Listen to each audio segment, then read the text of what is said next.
I was about 3 blocks from the bookstore, at a stoplight waiting for the light to change. I was in an older model Nissan Altima, which was a relatively small, medium-sized vehicle back then. It's a much larger vehicle now. Way in the distance, I could see a vehicle approaching behind me, but didn't pay much attention as I assumed they would slow down and stop behind me. A few seconds later, I looked up again and saw the grille of a Yukon SUV coming through the back window of my car. I remember being bumped and spun around like I was in the bumper car ride at the carnival. When the car finally came to a stop, I couldn't move and was wondering where the water was coming from that was streaming down the top of my head.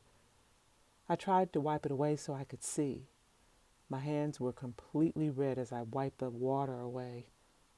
I realized at that moment that I was bleeding profusely from my head, which was banging in excruciating pain. There was a lot of yelling and screaming from outside the car. Someone kept yelling, "Oh my God." That scared me because I just knew one of my limbs must have been lying out on the pavement, and that is why she was saying, "Oh my God." Someone took hold of my hand that was covered in blood.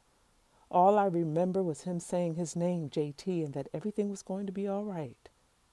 Never saw or heard that man again, but I was so grateful for his calming effect because I truly believe I would have gone into shock from the pain coming from my head and the thought that I must have lost a limb because that oh my God woman was on her 50th oh my God.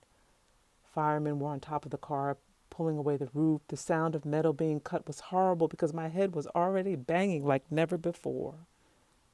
My seatbelt was cut off by a paramedic. A flatboard was placed behind my head, and I was strapped in a stationary manner. Pain shot through my body as they were trying to remove me from the car.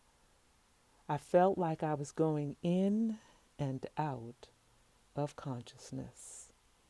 An excerpt from my journey to Lady Wisdom After Midnight, now available on Amazon in paperback and Kindle.